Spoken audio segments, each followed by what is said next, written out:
परमात्मा बता रहे हैं, तीर्थ बाट चल जो प्राणी, सो तो जन्म जन्म और जानी, जा तीर्थ पर कर है दानम, आवत जावत जीव मरे अरबानम। तीर्थ पर आके तो दान भंडारे तुम कर देते हो, आने जाने में अरबों जीवों को मार डाला, वो आपके बैंक अकाउंट में।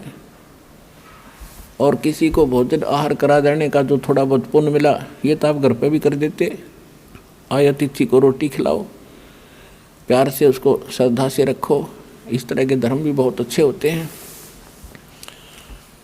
लेकिन जब तक पूर्ण संत नहीं मिलेंगे आपका मोक्ष नहीं होगा। और मनुष्य जीवन केवल मोक्ष के लिए ही प्राप्त होता है। बाकी जो कर्तव्य कर्म है आपने ये भी करते रहना होगा, क्योंकि परमात्मा ने 120 वर्ष तक यही शिक्षा दी थी। हाथ से कपड़ा भी बुनते थे, बाकी समय में सत्संग करने चले जाते थे। जितना भी आहार जोगा कपड़ा बुना, उसके बाद 2 दिन रेस्ट मार लेते थे, भाई बतेरा हो गए, अपना सत्संग करेंगे, भक्तों को समझाएंगे। वो तो एक हमें लीला कर रहे थे, वैसे तो वहाँ कपड़ा बुनते थे, 1000 जगह जाकर प्रकट होकर सत्संग सुनाया करते थे।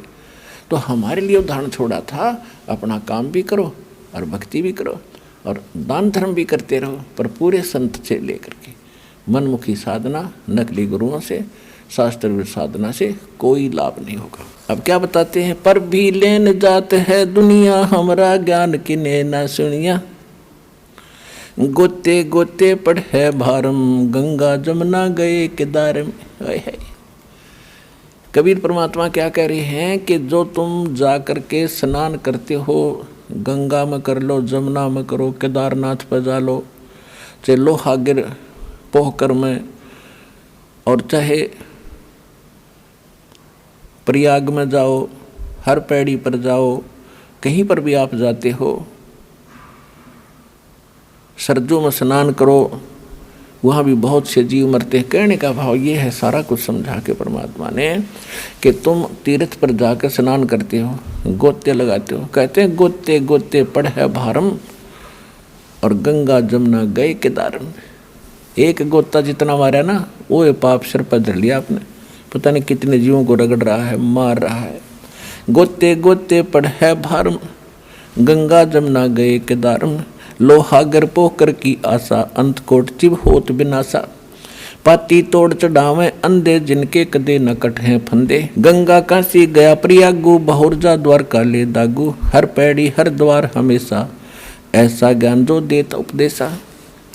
अब कहते हैं जो ऊपर स्नान करने का, हर पैड़ी में, हर द्वार में, गंगा में, जमुना में, लोहागर में, पोखर में, केदारनाथ पर जाने की जो सलाह देते हैं, ऐसे गुरु निकम्मे होते हैं। क्या बताया, हर पैड़ी हर द्वार हमेशा, ऐसा ज्ञान देत उपदेशा, जा गुरुआ की गर्दन भारम, जो जीव भरमावे आचार विचारम। ऐसे गुरु के सिर पर भी बहुत ज़्यादा भार बनेगा। और कहते हैं झूठे गुरु का लित्र लावे, घरते काट घसीटे, और वाके पीटे पाप नहीं है उसने निश्चय पीटे। इस सूक्ष्म वेद में गरीबदास ने लिखा है कि ऐसे नकली गुरु ने, तुम तो क्या कहते हैं भोले आत्मा, कि जी मेरा पहले वाला गुरु आ जाता है तो उसको आदर सत्कार, उसको कुछ दक्षिणा दे दूं।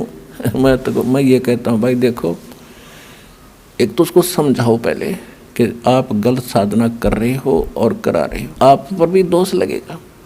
आप भी भक्ति करो, आपको भगवान की ज़रूरत है, आप भ्रमित हैं, समझाने की चेष्टा करो। घर पर आ जाता, खाना खिलाओ, बैठाओ, लेकिन वो गुरु नहीं है, वो तो भ्रमित आदमी है, आपका जीवन नाश कर रहा था, और फिर भी ना माने। तो उसके बारे में क्या कहा है कि झूठे गुरु का लित्र मारे जूते, और घरते काट घसीटे, वाके पीटे पाप नहीं है, वाको निश्चय पीटे। अपने आत्मा की लठ मत मार दियो। मैं तो वैसे कह रहा हूँ, ये तो परमात्मा दुखी होते कह रहे हैं, गरीबदास जी अपनी तरफ से कह रहे हैं कि इसे निकम्मे का के सत्कार। हाँ, तुम्हारा फर्ज बनाना समझाओ गुरुजी। भाई पहले तो मैं आपको गुरुजी मानूँ था, पर आप गुरुजी नहीं हो। ये आपने दुख लग गया चाहे ना लगो, सच्चाई बताने में पाप नहीं लग गया करता, चाहे वो नाराज भी हो, और आप भी चलो अपना कल्याण करवा लो। परमात्मा ने दया कर रखी, अरबी पत्थर हो गए, फिर अब भगवान नहीं चाहते। ऐसे संत तो बने फिरे हैं और उनको ये सच्चाई का पता लग जाएगा, वो संत नहीं फिर, वो तो फिर कसाई का रोल कर रहे हैं। जान बूझ साची तजय और करे झूठ तने और ताकि संगत है प्रभु, सौपन में भी ना दे। इसी आदमी का फिर सत्कार करोगे जो बताए तो भी ना माने, दिखाए तो भी नहीं मानता, वो गुरु है, वो तो काल का पक्का एजेंट है, तुम्हारा नाश करने के लिए आया था तेरे पास। अब जान बच गई, आपको रास्ता मिल गया, उससे पीछा छुटाना, उसके साथ झगड़ना नहीं। ये तो एक संकेत किया है कि ये तो पीटन जोगे हैं, इनका लठ मारने जोगे हैं, पर मारने नहीं, क्योंकि हम संत हैं, इनके साथ झगड़ा नहीं करना हमने, लेकिन समझाना जरूर है। अब क्या बताते हैं, पिंड पे हुआ बहुत जाई बदरी बहुत सुनो चितलाई। के पिहोआ, ये पेवा है यहाँ पर करनाल डिस्ट्रिक्ट में, यहाँ पिंड भरवान जाते हैं, उसके विषय में क्या बताते हैं। पिंड पे हुआ भौतक जाई बदरी बोध सुनो चितलाई, सरजो कर स्नान हजोमम अंत कोट जीव घाली धूमम, पिंड प्रधान मुक्ति ना होई भूत जुनी छूटत है लोई। अब परमात्मा से धर्मदास जी प्रश्न कर रहे थे, जी जैसे हम पिंड दान करते हैं इससे भी तो लाभ होता होगा। परमात्मा बोले, धर्मदास जी कह रहे थे हमारे पितरों का मोक्ष हो जाता है पिंड दान करने से पेहुआ में। परमात्मा कहते हैं, भूत जुनी जहाँ छूटत है पिंड दान करनते, गरीब दास जिंदा कहे भाई नहीं मिले भगवंत। आपने पिंड दान कर दिया अपने पिता या माता का मोक्ष कराने के हेतु, और उसकी भूत जुनी छुट गई पिंड दान करने से, वो गधा बन गया, बता खाक मोक्ष करा दिया अपने पितागत ने। भूत जुनी छूट गई, भूत तो मर गया, उसका भूत शरीर खत्म हो गया, तो फिर गधा बन गया, तो खाक क्या कराई उसकी मोक्ष। भूत जुनी जहाँ छूटत है पिंड दान करनते, गरीब दास जिंदा कहे नहीं मिले भगवंत।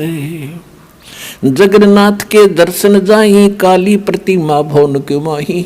जगन्नाथ ने जाओ दर्शन करने के लिए, उसमें एक लक्कड़ की काली बूंदी सी मूर्ति है, दास देखा है उसने, वहाँ तो अर्ज करने जाते हो। जगन्नाथ के दर्शन जाही काली प्रतिमा भवन के माही, वह जगदीश न पावे किसी ही जगन्नाथ जो घट घट बसी। उस वास्तविक जगन्नाथ माने सारी सृष्टि का स्वामी, उसको तुम नहीं वहाँ जाकर पा सकते। गोमती गोदावरी नाही 68 तीर्थ का फल पाही, नहीं पूज्य जिन संत सुजाना जाके मिथ्या सब स्नाना। कि गोमती गोदावरी में जाते हो, नहाते हो और कहते इस प्रकार स्नान करके तुम चाहे 68 तीर्थ का फल प्राप्त करने की आपने चेष्टा की है, जैसा तुम्हारे गुरुओं ने बता रखा है कि 68 तीर्थ का फल करने से लाभ, हमें बहुत फल मिलता है 68 तीर्थ करने से। तो क्या बताते हैं, नहीं पूज्य जिन संत सुजाना ताके मिथ्या सब स्नाना। जिन्होंने कि संत सुजान को नहीं पूजा, सुजान संत यानी तत्वदर्शी संत, जिन्होंने तत्वदर्शी संत नहीं पूजा, उसकी शरण में नहीं गए, तो तुम्हारे सब स्नान सब क्रियाएं मिथ्या है। नहीं पूज्य जिन संत सुजाना जाके मिथ्या सब स्नाना, कोट यज्ञ असमेघ कराही संत चरण रज नहीं तुलाही। कि करोड़ अश्वमेघ यज्ञ कर लो और परम संत के चरणों की धूल के बराबर भी वो पुण्य नहीं है।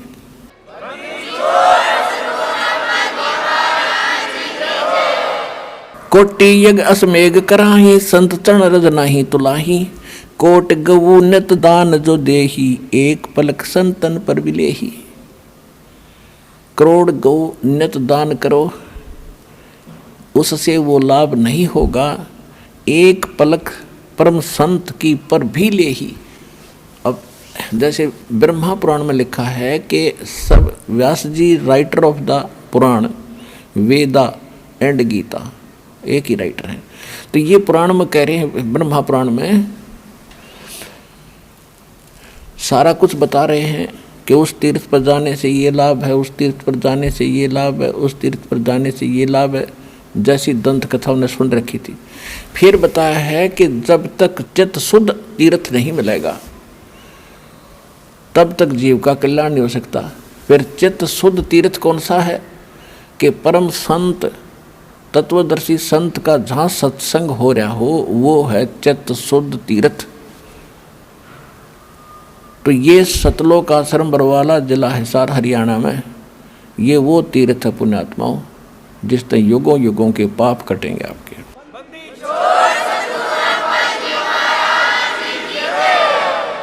तो इस सतलोक आश्रम बरवाला वाले तीर्थ में जो पर भी लेगा उसका जन्म जन्मांतर के पाप कटेंगे, मोक्ष होगा। तो यहाँ बताया उसी के बारे में, कोट गौ नित दान जो देही, एक पलक संतन पर भी लेही, परम संतन पर भी लेही। धूप दीप और जोग जुगंता, कोट ज्ञान जो कथे मिथ्या, जिन जानानी पद का भेऊ, जाके संत न रहे बटेऊ। तीर्थ व्रत करे जो प्राणी, तिनकी छूटत है नहीं खानी। 14 नौमी 12 व्रतम, जिनसे जम किंकर ना डरतम। करें एकादशी संजम सोई, करवा चौथ गदैरी होई। 8 7 करें कंदूरी, नीच चूहड़े के घर सूरी। आन धर्म जो मन बसे, कोई करो नर नारे। गरीबदास जिंदा कहे वो दासी यम द्वार। कहे जो करवा चौथ कहानी, तास गधैरी निश्चय दानी। दुर्गा देवी भैरो भूतम, रात जगावे होए जो पूतम। करें कढ़ाई लापसी नारी, बूढ़े वंश सदा गरबारी। दुर्गा ध्यान पड़े तिस बगरम, ता संगति सब डूबे नगरम। अब देखो पुण्यात्माओं कैसा गहन ज्ञान दिया है कि करें एकादशी संजम सोई, और करवा चौथ गदैरी होई। करवा चौथ कहे जो कहानी, तास गदैरी निश्चय जानी। अब क्या बताया है कि जो ये बहन करवा चौथ करते हैं या कोई एकादशी का व्रत करते हैं और उस करवा चौथ की कहानी भी कोई कह के सुनाता है किसी अन्य को, जो करवा चौथ व्रत रखती हैं बहनें, कहते हैं ये दोनों की दोनों अगले जन्म में गधी की योनि प्राप्त करेंगी। पुण्यात्माओं हम इसे उल्टे काम करे थे जिनका कोई सर न पैर। अब ये बातें पुण्यात्माओं आम समाज में कही जाते नहीं, सोचा भाई ये बकवाद करे सारी, लेकिन हम सारी साची कहें, भगवान ने कही हुई हम कह रहे हैं, हम इसमें कोई अपना मिक्स नहीं कर रहे दास। परमात्मा ने जो विधान लिखा आपको वो संविधान पढ़कर सुना रहा हूँ। ऐसी गलती करोगे ये सजा, ऐसी गलती करोगे ये सजा, ऐसा करोगे ये बेनिफिट आपको मिलेगा, ये गॉड गिवन है। दुर्गा ध्यान पड़े तिस बगरम, ता संगति डूबे सब नगरम। अब क्या बताया है कि जिस बगड़ में, बगड़ मीन मोहल्ले में, जिस कॉलोनी में इस दुर्गा का जागरण होता हो, कहते हैं उसकी संगत में वह सारी कॉलोनी डूबेगी, सारी का नाश होगा। कैसे? अपने आत्माओं, आत्मा परमात्मा के लिए भटक रही है और इसको जरा सा भी कोई कहीं से संदेश भगवान की चर्चा होती है, चाहे कसाई भी क्यों ना हो, गलती से वो गलतियां कर रहा है बेचारा, तो उसकी भी आत्मा फड़क जाती है, वो भी ज्ञान सुनने को बैठ जाता है।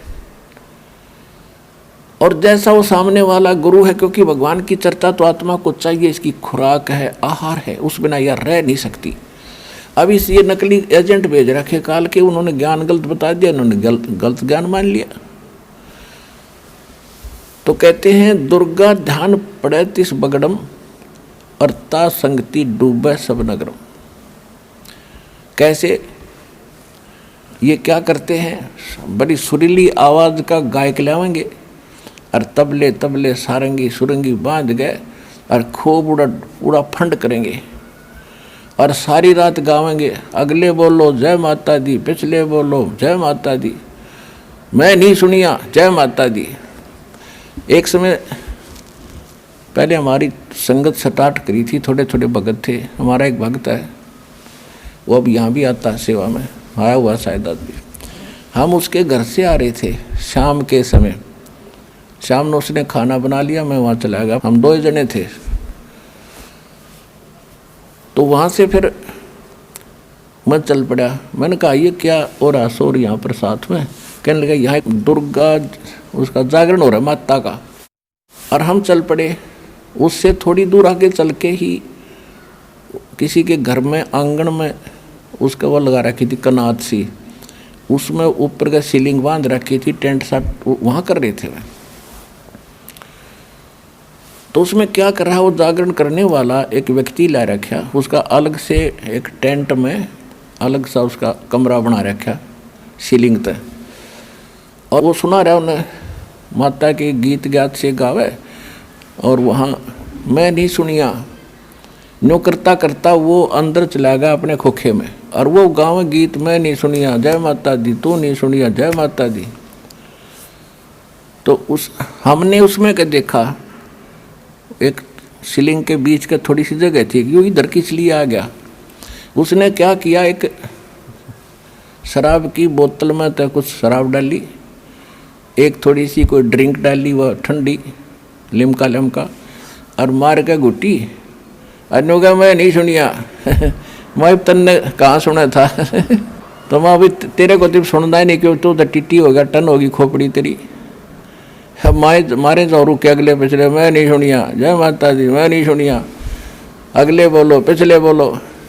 तो कहने का भाव ये है कि उनके उन सुरीली आवाज़ ने, उनकी तड़क भड़कने देख के तो आम आदमी प्रभावित हो जाता है। कितनी अच्छी बात बता रहे हैं, कितना अच्छा सुरीली आवाज़ से भगवान का गुण गा रहे हैं। तो कहते हैं वो सारे ही सारे वहाँ के लोग उससे प्रभावित हो जाते हैं। फिर कहते हैं अगली बार हम कराएंगे, अगली बार हम कराएंगे, अगली बार हम कराएंगे। यानी उस देखम देखा उस कुएं में उस भेड़ की तरह वो सारे गिर जाएंगे। इसलिए कहा कि दुर्गा ध्यान पड़े तिस बगरम, ता संगति डूबे सब नगरम। सारा तो ऐसे देखा देखी हम अच्छे मार्ग पर लगते हैं, देखा देखी हम गलत मार्ग स्वीकार कर लेते हैं। तो ये सूक्ष्म वेद में बताया है कि जो करवा चौथ का व्रत रखते हैं और जो उनके लिए जो कहानी कहते हैं, वो दोनों की दोनों गधी की योनि में जाओगी अगले जन्म में, जब संत नहीं मिले थे। अब क्या बताते हैं परमात्मा, दास के पास एक बहन लाई, अपनी बहन ने हमारा नाम ले रखा था उस लड़की ने, वो अपनी बहन को लाई, उसने किसी और संत से नाम ले रखा था। और उसके साथ साथ जैसे अन्य संतों के जितने ये पुजारी हैं भक्त हैं, वो तो गुरु है ही है, पर क्रिया सारी वही करते हैं जो आम समाज कर रहा होता है। वह बहनें व्रत भी रखती थी। किसका व्रत रखती थी? संतोषी माता का शुक्रवार का। और जब उसकी बहन ने जहाँ नाम ले रखा था, वो उसको साथ लाई थी कि आप वहाँ से नाम ले लो हमारे गुरु जी के पास से। आपका उसका पति शराब पिया करता, और शराब पीकर रोजाना पिटाई करना, घर से बाहर खड़ी कर देना, आप कुंडी ला के सो जाना। ये तकरीबन रोज का ड्रामा था उसका। इस दुख से के निवारण के लिए वो बहन लेकर आई उसको वहाँ पर इस दास के पास। तो मैंने उसको बताया, बेटी नाम पहले थोड़ी संगत होती थी, उसको समझा कि दीक्षा से पहले ये नियम सुन ले, कोई व्रत उपवास नहीं करना, अन्य देव की पूजा नहीं करनी, सारी बताई। तो वो कहने लगी जी मैं तो शुक्रवार का व्रत रखती हूँ, उसका तो दापन करूँगी, फिर देखूँगी, मैं नहीं छोड़ सकती। और उसने अपना दुख बता दिया था उसकी बहन ने कि इसका पति शराब पीता है, अरिया वहाँ से नाम ले रखी है और ऐसे ऐसे ये सब क्रिया भी करती है। तो मैंने कहा बहन पहले ये बता, आप शुक्रवार का व्रत किस लिए करते हो? कि घर में शांति हो। पहले तो आपने शुक्रवार के व्रत की कथा का पता नहीं। उसकी कथा कैसे है? एक बहन का पति किसी अपने रोजगार के लिए दूर देश गया था और वो काफ़ी समय तक वापस नहीं लौटा, तो उस बहन को संतोषी माता दिखाई दी और उसने कहा कि बहन तू क्यों दुखी है बेटी, तू मेरे 16 शुक्रवार के व्रत कर, तेरा पति घर आ जाएगा। उसने 16 शुक्रवार के व्रत किए और 16वां शुक्रवार के दिन उसका पति उसके घर आ गया। उसको बड़ी खुशी हुई, फूली नहीं समाई। ये कथा इसकी। यानी 16 शुक्रवार के व्रत करने से ये बेनिफिट है कि किसी का पति किसी कारण से दूर चला गया हो, घरान की सुध ना रही हो, तो घर आ जा, ये फल हुआ। और तेरा पति रोज आवे, रोज कुटे तने तो भी व्रत राख ली, फूटे वाग चले। तो तेने तो शुक्रवार का व्रत कदे नहीं रखना चाहिए कि 1-2 दिन ना हो तो बढ़िया। हाँ 2-4 दिन दे ही तो ना टूटे तेरी। तो पुण्यात्माओं, बगैर ज्ञान के हमारी ऐसे बिरान माटी दुर्गति कर रखी नकली संतों ने। अपने आत्माओं, अब धर्मदास जी क्या कहते हैं कि महाराज जी आपकी सारी बातें ठीक सी तो नहीं लग रही मुझे, क्योंकि पहली बार मैं सुन रहा हूँ। और फिर अपना जो पुराना रंग था वो फिर बताता है कि त्रिदेवन की महिमा अपारम, ये है सर्वलोक करतारम। सुन जिंदा क्यों बात बनावे, झूठी कहानी मोहे सुनावे। मैं ना मानूं बात तुम्हारी, मैं सेवत हूँ विष्णुनाथ मुरारी। शंकर गौरी गणेश पूजाऊं, इनकी सेवा सदा चतलाऊं। अब प्रश्न किया धर्मदास जी ने कि हे परमात्मा, हे गुरु जी, हे महाराज जी, आप कहते हो कि ब्रह्मा विष्णु महेश में कोई शक्ति नहीं, विष्णु जी में कोई पावर नहीं। भगवान श्री कृष्ण इज विष्णु, श्री कृष्ण जी विष्णु ही हैं। और वो राजा मोर ध्वज के घर गए थे और तामर ध्वज उसके पुत्र को आरे से चीर के वो डेड हो गया था, और दोबारा से उसको वो 2 फाड़ कर दिया, दोबारा से उसका शरीर भी ठीक कर दिया, उसको जीवन दान दे दिया। भगवान मेरे गले में उतरती नहीं आपकी यह बात कि इनमें कोई शक्ति नहीं। परमात्मा ने कहा मैं ये नहीं कहता कि इनमें कोई शक्ति नहीं, आप जो भूल कर रहे हो मैं वो समझाना चाहता हूँ। आप एक स्टेट के मंत्री को, प्रांत के मंत्री को आप प्रधानमंत्री कह रहे हो, मैं आपकी ये भूल मिटाना चाहता हूँ। ये एक स्टेट में, एक ब्रह्मांड में, एक विभाग के मंत्री हैं, और ये नहीं कहा जा सकता कि एक स्टेट के मंत्री में, प्रांत के मंत्री में कोई शक्ति नहीं है। लेकिन जो प्रधानमंत्री में शक्ति है वह इसमें नहीं है। एक मोटी सी बात दास आपको समझा रहा है उनकी वार्ता के माध्यम से, जो भगवान ने उनको बताया।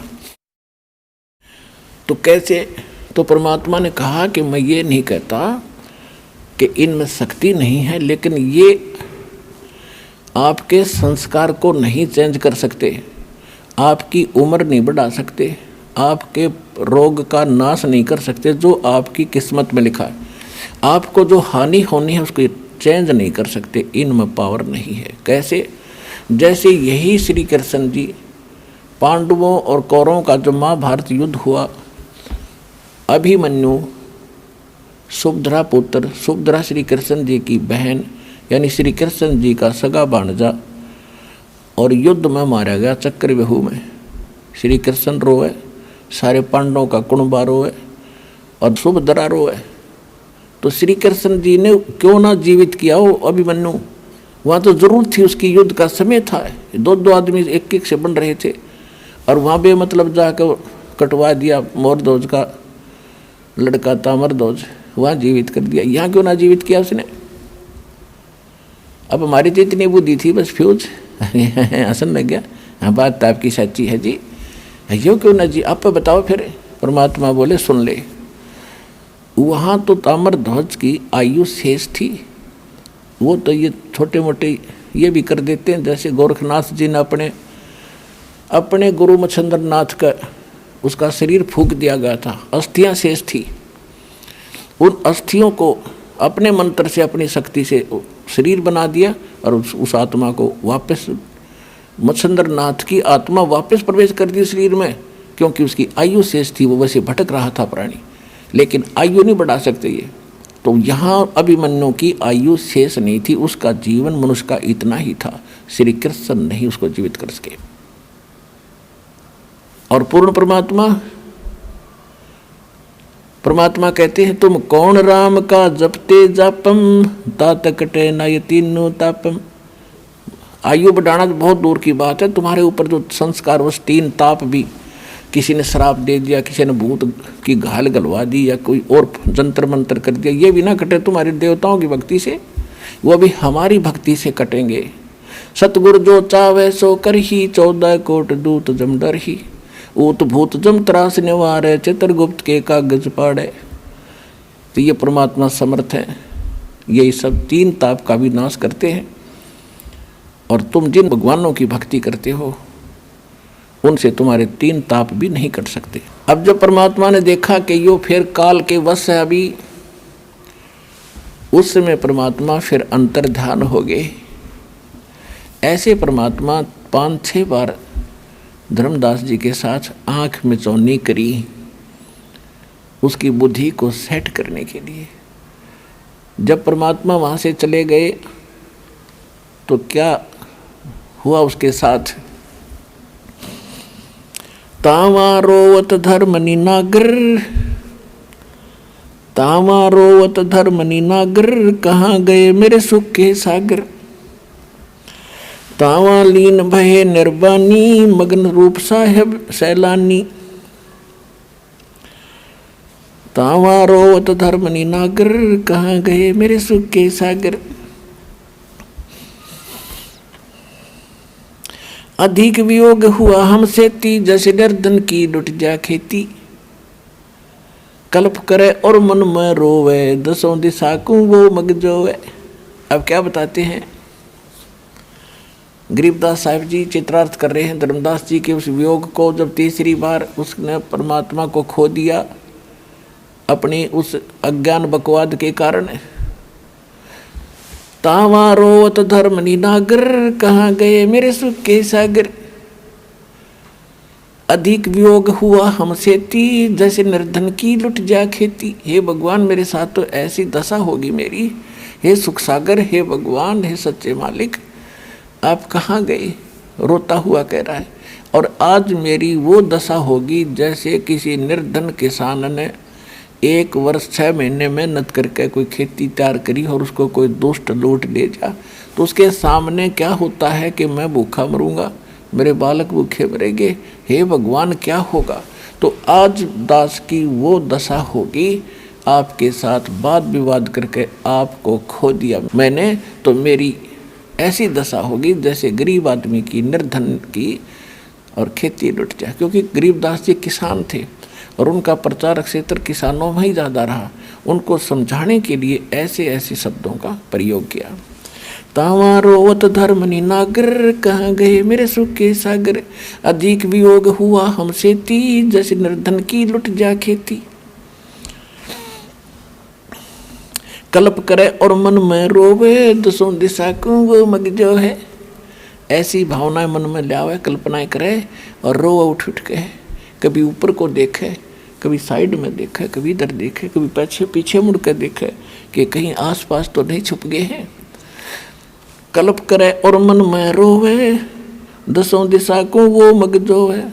हम जाने तुम देह स्वरूपा, हमारी बुद्धि अंधगर कूपा। हे परमात्मा, मैंने तो अपने जैसे शरीर युक्त आपको माना था, हमारी बुद्धि तो झेरा कुआ है, झेरा कुआ। मालिक कैसे रोशनी करोगे हमारे अंदर? इतना ज्ञान समझाया और फिर मुझ नीच ने फिर वही टांग अड़ा दी रामकृष्ण वाली। हम तो मानुष रूप तुम जाना, हे भगवान अब कहाँ किया पियाना। हमने तो आपको मनुष्य रूप समझा था, हे परमात्मा अब कहाँ प्रस्थान करगी? पियाना माने प्रस्थान। हम तो मानुष रूप तुम जाना, सुन परमात्मा कहाँ किया पियाना। बेग में लो कर हूँ अपघाता, मैं ना जीवों सुनो विधाता। कि या तो दर्शन दे दो ना आत्महत्या करूँगा, अब मैं जी नहीं सकता परमात्मा, मेरे से तो गलती हुई सो हुई, आप तो दयालु हो। अगम ज्ञान कुछ मोहे सुनाया, मैं जीवूं नहीं अवगत राया। ऐसा ज्ञान मुझे सुना दिया, अब कैसे जीऊँगा? मैंने अपनी गलती से, अपनी नालायकी से दाता वाद विवाद करके आपको खो दिया। अगम ज्ञान कुछ ऐसा मोहे सुनाया, मैं जीवनी अवगत राया। तुम सतगुरु अवगत अधिकारी, मैं ना जाना लीला थारी। तुम अवगत अविनाशी साई, फिर मोको कब मिलो गुसाई। रो रहा खड़ा खड़ा, हे परमात्मा मैं समझ गया आप पूर्ण परमात्मा हैं, आपने ऐसा अंधेरा हटा दिया और अब मुझे कब मिलोगे, कैसे मिलोगे, मुझे संकेत कर दो, नहीं तो मेरे से जिया नहीं जाएगा। अब यहाँ आपको कागे की कथा सुनाते हैं। धर्मदास जी रोते हुए अपने घर आ गए। उसने आना था 3-4 महीनों में, 5-6 महीने में वापस आना था पूरे 68 तीर्थ करके, और वो आ गया 15-20 दिन के अंदर वापस। और इतनी बुरी तरह रो रहा है जैसे बालक, छोटे छोटे बच्चों के माँ बाप दोनों मर जाए, और वो तड़फ तड़फ कर रोया करें, ना बोला जा ना कुछ खाया जा। ऐसी सची थी। मैं आया और फिर अपने घर के निकट आकर तो और बुरी तरह रोने लग गया अपनी पत्नी को देख कर। जाके अपने घर में मुंह के बल गिर के और बुरी तरह रोए, नो पैर पीटे बहुत। हे भगवान, हे परमात्मा, कहाँ गए? जैसे आपत्ति में इंसान रोया करता है। उसकी पत्नी हैरान होगी कि क्या बात होगी भगत जी को, ऐसी कौन सी आपदा आएगी, इसी तरह तो कभी मैंने इनको रोते देखा नहीं। वो पास बैठ गई, सांत्वना दे रही है। उसने अपनी सोच से सोचा था कि मैं एक नालायक औरत हूँ, हालांकि इतनी कंजूस नहीं थी, फिर भी वो धर्मदास जी खुले हाथ के थे। जहाँ 10 रुपये दान करने होते वो 100 करा करता, और ये बार बार टोक देती थी जी दान हिसाब का करा करो, बच्चे भी पालने हैं। ऐसे धन लुटाने से तो बड़े बड़े सेठ निर्धन हो जाते हैं। लेकिन उसकी आत्मा नहीं मान्या करती थी। वो कहती थी, फिर भी झिझक जाता था, थोड़े दिन पाछे फिर ऐसे ही करता था। तो ये उसने अपने मन में सोचा, आमनी नाम था, आमनी देवी। आमनी ने अपने मन में सोचा कि मैं कंजूस हूँ, और ये जो पैसे रुपये लेकर गया था तीर्थ यात्रा के लिए जेब खर्च, वो किसी ने ठग लिए होंगे, और ये वापस इसका काम अधूरा रह गया, 68 तीर्थ कर नहीं पाया। और अब ये सोच रहा होगा कि मैं जैसे ये कहूँगा कि मेरे पैसे गुम हो गए, किसी ने चुरा लिए, और लेकर जाऊँगा तो यह कलह मचावेगी, यह कलिहारी कलह करेगी। वह बहन अपने आप सोच रही है शायद यो इसलिए रो रहा है, और मैं पाप की भागिन बनूंगी इसकी आत्मा दुखा के।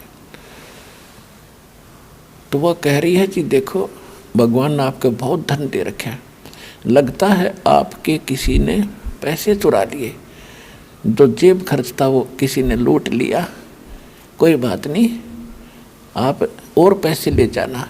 मैं कि मना करूँ आपको, कितना धन पड़ा भगवान ने कितना दे रखे आपके, आप और धन ले जाना, मत रो। बता, हम पैसे से थोड़े बने, हमने पैसा कमाया है, ऐसी क्या बात होगी। यानी बहुत सांत्वना वो दे रही है। अब धर्मदास काफ़ी देर रो रहा के फिर उसका मन हल्का हुआ, थोड़ी थोड़ी आवाज़ निकलने लगी। तब उसने कहा कि आमनी, यदि मेरा भौतिक धन समाप्त हो जाता तो मैं फिर ले जाता, तो 2 कह लेती तो भी लेकर जाता मैं, लेकिन आज जो धन मैंने खो दिया अब वो मुझे मिला नहीं, और धर्मदास जीवे नहीं, मेरी तो जीवन अब ऐसे ही खत्म होगा। तो आमनी देवी ने कहा कि ऐसा कौन सा धन था जो आपका गुम हो गया।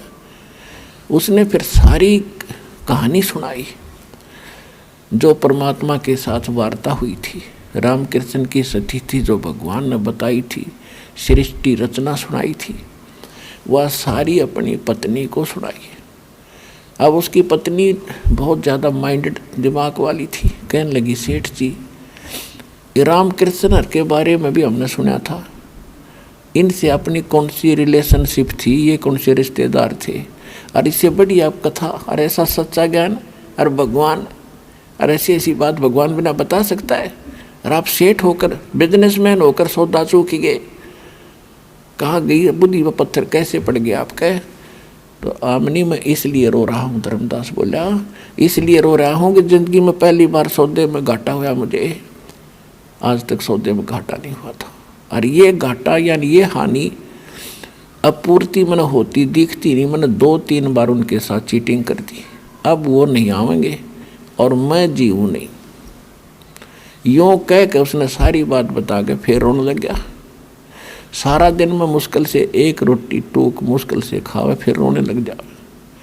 पुण्यात्माओं, जब आपको परमात्मा की महिमा का और सतलोक की स्थिति का ज्ञान होगा तो आपकी आत्मा इसी तरह व्याकुल हो जाएगी उस मालिक को पाने के लिए, उस सतलोक में जाने के लिए और जन्म मृत्यु का युग कोड कटवाने के लिए। उसके समझ में आ गई थी भगवान साथ रहे। इतनी बार भगवान मिले उसको और कितनी देर समझाया बैठा बैठा के। अपने आत्माओं, जिस मालिक के नाम लेते हैं आंसू चल पड़ती हैं और वो परमात्मा साथ बैठा और फिर वो खूजा तो उस दशा हो जाती है उस पुण्यात्मा की, जैसे सर्प की मणि छीन ली जाती है, वो फण पटक कर मर जाता है, वो जी नहीं सकता। तो वो दशा होगी उस प्यारी आत्मा की। और विचार करो पुण्यात्मा, वो कितनी लाडली आत्मा थी भगवान की, जिनके पीछे पीछे भटक रहा था, वो धक्के दे धिक्कारे और फिर जा खड़ा हो। तो ये आपका पिता है। आज आपके साथ भी ऐसा ही है। यहाँ फार्मूला दूसरा पढ़ाया उसने, आपके घर संदेश भेज दिया, टीवी से के माध्यम से संदेश भेज दिया, ज्ञान गंगा पुस्तक भेज दी, या कोई भगत भेज के आपकी आंख खोल कर यहाँ लाए हैं। वैसे नहीं आ सकते आप।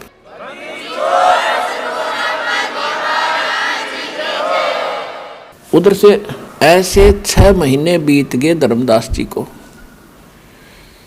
जीर्ण कमजोर शरीर हो गया, आंखें लाल होगी, रोजाना रोए, मालिक ने याद करे, एक बार फिर दो दर्शन भगवान।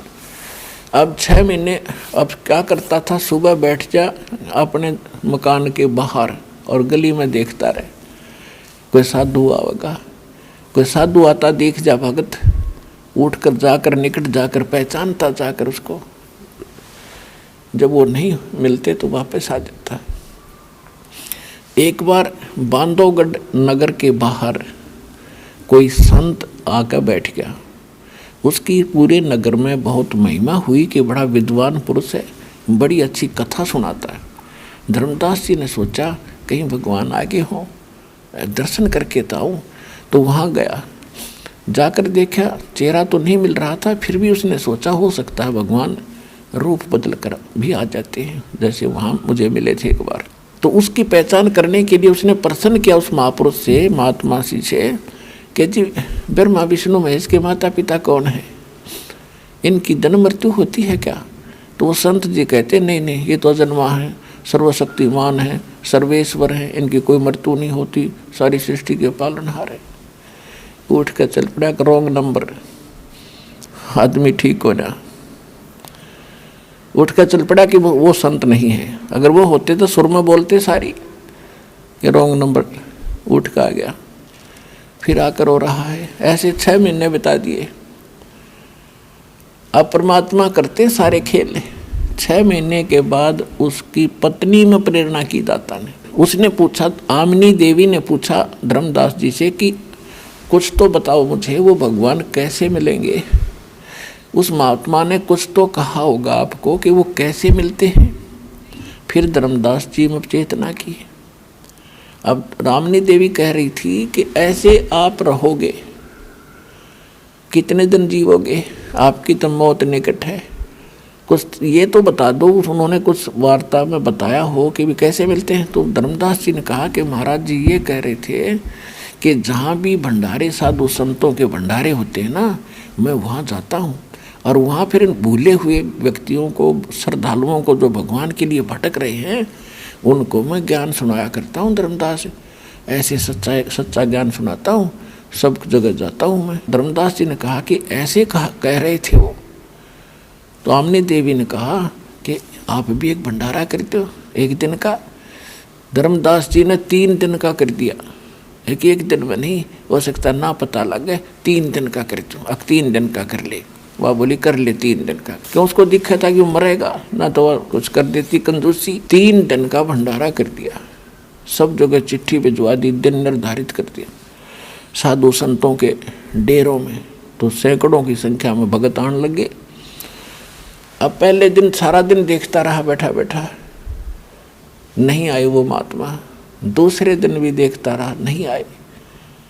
और तीसरे दिन जब दोपहर होगी तब धर्मदास जी ने देखा नहीं आए। तो फाइनल फैसला कर लिया कि ये फाइनल फार्मूला था आपको पाने का, और आज जो नहीं मिले दाता अब जिया नहीं जा सकता इस तरह, और आगे जीवन नहीं संघर्ष कर सकता। आज शाम ने आत्मघात करूँगा, आत्महत्या करूँगा, ये पीछा छुटवाऊँगा। ऐसे ना जिया जाता है ना मरा जाता। जब हृदय में उसने फाइनल फैसला कर लिया तो वो को दूर थोड़ा ही है। क्या देखा दोपहर के बाद? एक कदम का पेड़ था, जहाँ वो भंडारा कर रहा था अपनी गली में, अपने आंगन में, उसी में एक 150 फुट की दूरी पर एक कदम का पेड़ था। उस कदम के पेड़ के नीचे उसी जिंदा वाले महात्मा के रूप में भगवान आकर विराजमान हो गए।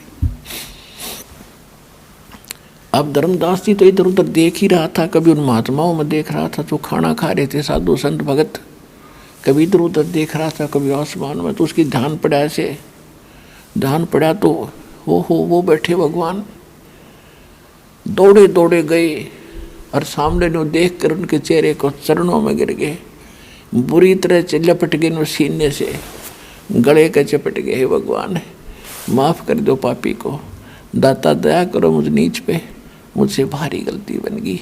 हे परमात्मा अब जो कहोगे सारी सुनूंगा, सारी मानूंगा, मेरे से बहुत भूल बन गई, मैं नीच आत्मा हूँ।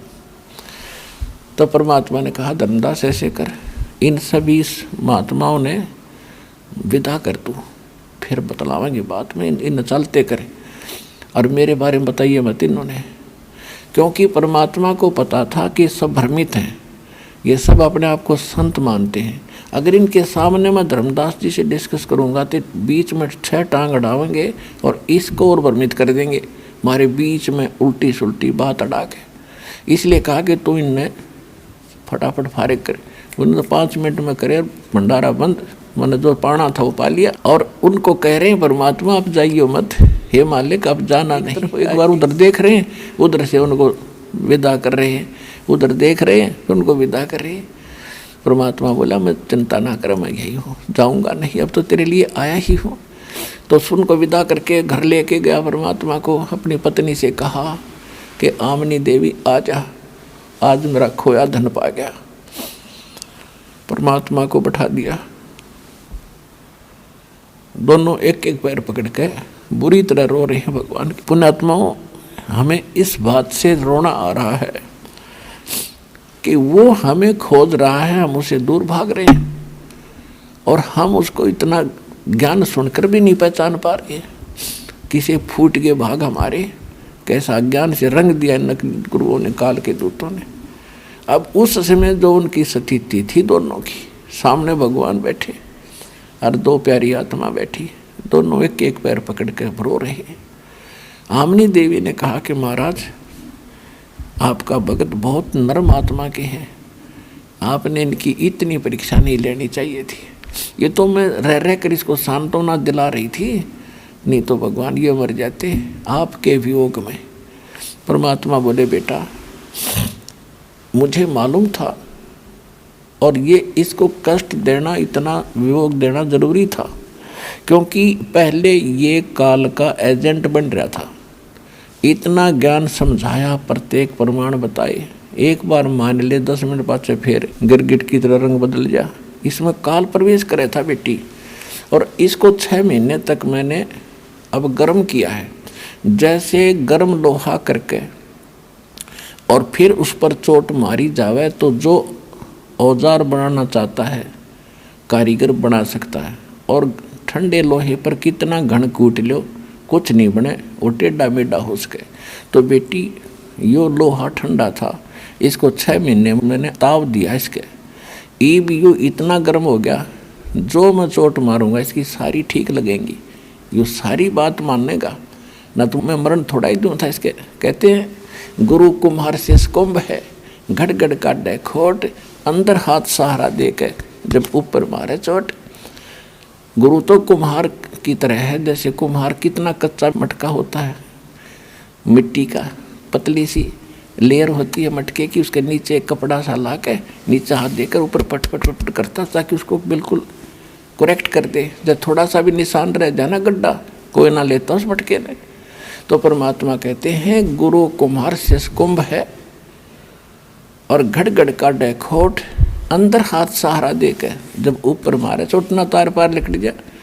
कुमार के हाथ की चोट डट्टा नीचे सहारा ना होता है। तो मालिक कह रहे थे कि जो गुरुजी आपको खुरकाते धमकाते हैं वो आपको इस तरह आपके खोट निकाल रहे हैं जैसे कुम्हार कच्चे घड़े का निकालता है। तो मैंने इसका पल पल में साथ रहा और इसको अब गर्म किया। फिर उन दोनों ने दीक्षा ली। कुछ दिनों के बाद फिर आए दाता, संभालते रहते थे। कथा सुनाई, 2-4 दिन रुक के। तो धर्मदास जी ने कहा कि महाराज आप रहते कहाँ हो? तब तक तो उसने ये प्रश्न भी ना पूछा था, आप यहाँ पृथ्वी पर कहाँ रहते हो? वैसे तो परमात्मा ने बताया कि मेरा मूल स्थान तो सतलोक है, सचखंड है, और वर्तमान में मैं काशी बनारस में और कबीर नाम से दुल्हा हूँ। मैं कबीर नाम है वहाँ मेरा, और वहाँ रह रहा हूँ। कपड़ा बुनता हूँ और लोगों को संदेश भी देता हूँ, वहाँ रहता हूँ। अब जब धानक दुल्हा सुना, उसके मन में फिर थोड़ा सा दोष पैदा हुआ कि भगवान सुधर जाति में थोड़ा हो सकता है। तो उसने क्या कहा, भगवान ऐसा है ना, आपका वो स्थान दिखाओ जहाँ आप ऊपर रहते हो। वो कैसा स्थान है, वहाँ कैसे लोग और भी बताते हो, प्राणी रहते हैं, आप हमारे भाई बहन रहते हैं, मैं वो देखना चाहता हूँ। परमात्मा बोले भाई देखो, जो मैं क्रिया बताता हूँ तो भक्ति करता रहे। जब तेरा शरीर पूरा होगा, समय पूरा होते ही इस भक्ति की शक्ति से तू वहाँ चला जाएगा। जो मैं बता रहा हूँ सच्ची मान। फिर भी नहीं माना कि ऐसा है ना जी, एक बार देख लूँगा तो मेरी आत्मा खुश हो जाएगी। आप जो कह रहे हो वो तो सच्ची है ही, पर मैं देख लूँ जमा। तो पुण्यात्मा परमात्मा ने बहुत मना किया, लेकिन उसने ज़्यादा अब गवाह भी बनाना था दाता ने। और आपके लिए एक उदाहरण देना है कि ऐसे हट करने से कोई युद्ध नहीं होता। अब जैसे कोई बच्चे को कोई कहता है कि बेटा तू जो है ना इंजीनियरिंग कर ले और फिर तू अच्छी पोस्ट प्राप्त कर लेगा, वहाँ नौकरी मिलेगी। और वो लड़का न्यू कहे कि मुझे पहले बताओ कहाँ वो इंजीनियर नौकरी करता है, कौन सी फैक्ट्री में, कैसे क्या क्या काम करता है, कैसी फैक्ट्री है उसकी, या कोई अन्य कोई पोस्ट है। तो ये उस मूर्ख की बात होती है। और उसको जो पिता बता रहा है तो विश्वास होता है कि ये ट्रेनिंग कर, और फिर ट्रेनिंग करके तू वो पोस्ट प्राप्त करेगा, तब तुझे लाभ मिलेगा उस इंजीनियरिंग की पोस्ट का। वैसे देख कर धक्के खान का क्या तुक हुआ। तो जो भगवान बता रहे थे उसको कह रहा था, धर्मदास जी को बार बार समझा रहे थे, फिर वो माने नहीं। और उनको गवाह बनाना भी जरूरी था, उसमें प्रेरणा भी परमात्मा ही कर रहे थे। तो कहा भाई ठीक है, चल तुझे ले चलता हूँ। परमात्मा उसको सचखंड लेकर गए। वहाँ से परमात्मा निकल गए। धर्मदास एकला बैठा था कि फिर आऊँगा जब करूँगा तेरे से 2 बात। पीछे से मालिक आए, उसमें आमनी को दिखाई नहीं दे रहे थे, धर्मदास जी को ओनली दिखे थे। और कहा धर्मदास ले चल तुझे सचखंड दिखाता हूँ। एकदम सतलोक में पहुँच गए और वहाँ जाकर देखा परमात्मा का स्वरूप है। होय होय। अब क्या है कि वहाँ जब एक परमात्मा अन्य रूप में भी रहते हैं, वहाँ से जब धर्मदास जी ने जाकर देखा कि एक परमात्मा ये बैठा जो सच सिंहासन के ऊपर, उसके शरीर में करोड़ सूर्य मिला दे, करोड़ चंद्रमा, ऐसे एक रोमकूप में इतनी शोभा, इतनी रोशनी, तो पूरे शरीर की कितनी होगी। इतना सुंदर शरीर और इतना तेजों में शरीर देख के धर्मदास जी ने सोचा कि ये है भगवान। और नीचे ये जिंदा रूप में गए थे ना, ये यहाँ के कोई सेवक है। अब परमात्मा जाकर के उस चंवर उठा के और चंवर करने लगे उस दूसरे रूप पर। इतने में वो तेजों में शरीर खड़ा हुआ और सिंहासन पर नीचे से गए थे जो परमात्मा कबीर जुलाहा, वो सिंहासन पर विराजमान हुए। और जो तेजों में शरीर था वो परमात्मा में समा गया, वो दोनों मिलकर एक हो गए। और परमात्मा का वो रूप जो नीचे से गया था जिंदा वाला, वो एकदम प्रकाश युक्त हो गया।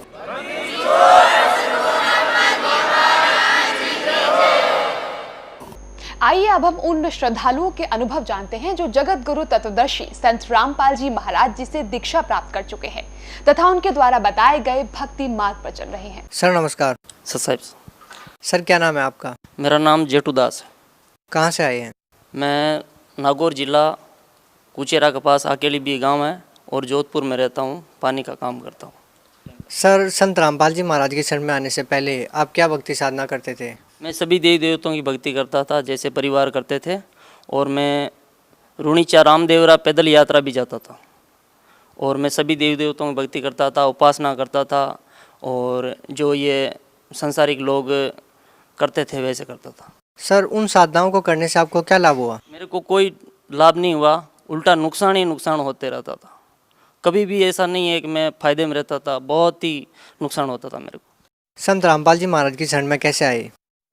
मैं संत रामपाल जी महाराज जी की शरण में 2006 में मैं इतना दालिदर में फंस गया गांव में। नागौर जिला में मेरा गांव है, वहाँ रहता था पहले मैं, और वहाँ से परमात्मा ने कृपा करी, प्रेरणा दी, यहाँ जोधपुर में आया। जोधपुर में गया तो जोधपुर में मैं एक ट्रैक्टर चलाया।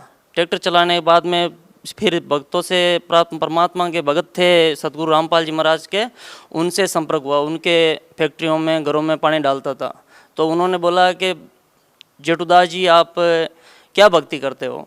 तो मैंने बोला भाई मैं तो ब्रह्मा विष्णु महेश की, रामदेव जी की, या सालासर दरबार की भक्ति करता हूँ, इनकी पैदल यात्रा जाता हूँ। तो भगत लोग बोलते थे ये आप शास्त्र विरुद्ध करते हो। तो मैं बोलता शास्त्र विरुद्ध, शास्त्र में तो हम जानते नहीं, शास्त्र कभी खोल के देखा ही नहीं क्या होता है शास्त्र। और फिर परमात्मा की दया हुई, उन भक्तों ने मेरे को ज्ञान गंगा पुस्तक दी। ज्ञान गंगा पुस्तक दी तो उस ज्ञान गंगा पुस्तक को मैंने पढ़नी चालू की, थोड़ी बहुत पढ़ी। और फिर बाद में दीपावली थी, दीपावली को मैं LCD टीवी लेके आया। उस टीवी पे भगत जी ने बताया, और पुस्तक में भी लिखा हुआ था कि साधना चैनल पे सतगुरु रामपाल जी महाराज के प्रवचन आते हैं, तो आप उसको देखें। तो मैं उसी दिन, जो ये हमारे संसारिक व्यवहार में मानते हैं कि ये दीपावली से 2 दिन पहले धनतेरस आती है, उस धनतेरस को मैंने 15,000 में सतगुरु रामपाल जी महाराज की दया से वो डीवी लेके आया, टीवी, और उस पे साधना चैनल लगाया। साधना चैनल लगाते ही मेरे को ऐसे लगा कि सतगुरु रामपाल जी महाराज तो मैं इनके शरण में हूँ, और इनको मैं पहले कहीं मिल चुका हूँ, इनका शिष्य था, ऐसे मेरे को महसूस हुआ। और बहुत ही मेरे शरीर में उमंग हुई, और मेरे को पहले बहुत ही दुख था। उस दिन मेरे को इतना महसूस हुआ कि सुख कि ये तो परमात्मा ही हो सकते हैं। फिर मैं उस सतगुरु रामपाल जी महाराज के जो शिष्य हैं, मेरे भगत भाई हैं अब तो, उनके साथ मैं बरवाड़ा गया। सर सतलोक आश्रम बरवाला में जब आपने संत रामपाल जी महाराज से नाम दीक्षा ली तो आपको कैसा महसूस हुआ? मेरे को दीक्षा लेने से पहले मैं इतने भूतों, प्रेतों से, प्रेत आत्माओं से इतना पीड़ित था, और मेरे भगतमती, मेरे बच्चे और मेरी माताजी और मेरे पिताजी तो वैसे तांत्रिक विद्या करते हैं, और उनसे तांत्रिक विद्या करते हुए पिताजी से कुछ फर्क नहीं पड़ा। और मेरे को रात की 12-1 बजे, 2 बजे वो भूत आते थे, और मेरी भगतमती को मेरे को दिखाते नहीं। मेरे शरीर पे इतना वजन रहता कि जैसे कि 4-5 कुंटल वजन रख दिया, ऐसा रहता था। और फिर बाद में मेरे को दिखाई नहीं देते। उनको, बड़ी वाली बच्ची को और मेरी भगतमती को हाथ पकड़ के उठाते कि मैं फलानी हूँ, मैं तेरे को लेके आई हूँ, लेने के लिए आई हूँ, मेरे साथ चल। वो बोलती कि ये क्या हो गया भगत जी, उठो। और फिर बाद में मैं उठता था, उनको नहीं दिखाई देते। रात में डरती थी, मेरी बच्ची भी रोती थी, उसको भी दिखाई देती। तो फिर बाद में सतगुरु रामपाल जी महाराज की मैं सत्संग सुनता था, वैसे भक्तों के साथ गया बरवाड़ा आश्रम। तो वहाँ जाके मैं आश्रम में मेन गेट से पैर रखा। पैर रखते ही मेरा जितना भूतों का साया था वो 1 सेकंड में, क्षण में समाप्त हो गया। और जैसे ऐसे शरीर हो गया मेरा, इतना वजन रहता था शरीर पे, ऐसे शरीर हो गया जैसे कमल का फूल कितना हल्का होता, ऐसे। और मैं मतलब ट्रैक्टर चलाता ना, पानी का टैंकर का काम करता हूँ मैं, टैंकर चलाता तो 5 किलोमीटर की दूरी से लेके आता हूँ, अप डाउन करता हूँ, और मैं 4 टैंकर मुश्किल से दिन भर में नागता था। और उस दिन ऐसे लगा मेरे को कि मैं आज कम से कम, मेरे को 15 ऑर्डर है तो मैं किसी के टैंकर डाल सकता हूँ, फैक्ट्रियों में ऑर्डर कर सकता हूँ, और 5 किलोमीटर दौड़ सकता हूँ। ऐसा शरीर हो गया सदगुरु जी के चरणों में जाते ही। आश्रम में उपदेश लेने से पहले, और उपदेश तो मैंने बाद में लिया है, फिर उपदेश लेके और सतगुरु के वहाँ चरणों में गया दर्शन करने के लिए, तो दाता ने मेरे सिर पे हाथ रखा और ऐसा शरीर हो गया निर्मल कि इस शरीर के अंदर कोई रोग नहीं है। ऐसी दया करी दाता ने। सर भगत समाज को क्या संदेश देना चाहते हैं? मैं भगत समाज को संदेश देना चाहता हूँ कि सतगुरु रामपाल जी महाराज यहाँ हरियाणा हिसार में आए हुए हैं। अभी तो वो दाता जेल में है, लेकिन आएंगे बाहर, ये हमें भरोसा है। 101% के दाता जल्द बाहर आने वाले हैं और उनके ऊपर जितना झूठे केस लगे हुए हैं वो अपने आप क्लीन चिट होते जाएंगे। और उनसे नाम उपदेश लो और अपना मोक्ष कल्याण कराओ। यही है परमात्मा के रूप में। जैसे राजा रामचंद्र आए थे, उनको उसी समय भगवान को ही मानने को एग्री नहीं थे, और फिर बाद में अब उनकी जीवनी पढ़ते हैं और उनको भगवान बताते हैं। राजा कृष्ण भगवान आए थे, वो मनुष्य के रूप में ही एक संत की भूमिका की थी, उनको अब भगवान मानते हैं। लेकिन वही ऐसे ही सतगुरु रामपाल जी महाराज एक परमात्मा लीला कर रहे हैं संत की, लेकिन वो पूर्ण परमात्मा है, भगवान है, कबीर साहिब है। उसकी शरण में जाओ और अपनी मोक्ष कल्याण कराओ। यही भगत समाज से मेरा निवेदन है, अरदास करता हूँ, सबको प्रार्थना लगाता हूँ मैं। सर तकरीबन आप 8 साल से संत रामपाल जी महाराज से जुड़े हुए हैं। आप संत रामपाल जी महाराज के साथ जेल में भी रह के आए हैं। सर आपकी आस्था संत रामपाल जी महाराज में अभी वैसी ही है जैसी पहले थी? पहले तो आस्था कम थी, और अब सतगुरु ये लीला करने के बाद में इतना उमंग आ गई कि ये परमात्मा सबको बताना चाहता है और यही परमात्मा है और यही है 101% परमात्मा है। और उन्हीं का जन्म मृत्यु का रोग काटने के लिए मेरे को बुलाया है मालिक ने, और यही सबका उद्धार करेंगे। सर इतना अत्याचार आप लोगों के साथ हुआ है, फिर भी आप लोगों की इतनी आस्था है, क्या कहना चाहेंगे? ये मैं कहना चाहता हूँ कि प्रशासन, पुलिस जो दूसरों के कहने से या मीडिया के भ्रमित करने से इतनी भ्रमित हो गई और हमारे साथ बहुत ही अत्याचार किया था और बहुत सारे भक्तों को पीटा था, लेकिन ये कुछ नहीं कर सकते। परमात्मा तो परमात्मा ही अपना काम वही करेंगे। सर कब तक आप संत रामपाल जी महाराज के लिए जेल जाते रहेंगे, इतना अत्याचार सहते रहेंगे? तब तक ये प्रशासन या नेता लोग ये अपनी अज्ञानतावश करते रहेंगे, और तब तक हमारी सच्चाई, गुरुजी की तो सच्चाई है, इसमें तो कोई महक ही नहीं है। राई गटेन को तिल बदे, परमात्मा है वो तो, लेकिन हमारी सच्चाई रहेगी। और उनका जब तक ये नहीं मानेंगे तब तक हम ऐसे करते रहेंगे। हमारे चाहे लट पड़े, चाहे डंडा पड़े, चाहे हमें फांसी पे लटकाए, उस सतगुरु रामपाल जी महाराज जी के चरणों में रहेंगे। तब तक कभी भी हमें जेल में डालें, हम तैयार हैं। सर आप लोग जेल में भी रह के आए हैं, फिर भी आप लोगों का कहना है कि कितना भी अत्याचार हो हम फिर जेल जाने के लिए तैयार हैं। सर आप उन लोगों को क्या कहना चाहेंगे जो लोग टीवी के माध्यम से आप लोगों के ऊपर इतने गंभीर आरोप लगा रहे थे, उनके लिए आप क्या संदेश देना चाहेंगे? उन लोगों के लिए हमारा यही निवेदन है उन लोगों को कि भाई ये तो परमात्मा है ही है, लेकिन तुम्हारी अज्ञानता इस ज्ञान से हटेगी। ये सतगुरु रामपाल जी महाराज साधना चैनल दे रखे हैं, इस पे देखो आप, और ज्ञान गंगा पुस्तक भी है, और या आपके अड़ोस पड़ोस के सतगुरु रामपाल जी महाराज के जो हमारे भगत भाई शिष्य हैं उनसे चर्चा करो, और ये आप गलत व्यवहार मत करो। उनसे यही निवेदन प्रार्थना है। सर बहुत बहुत धन्यवाद। आप ये सच्चाई।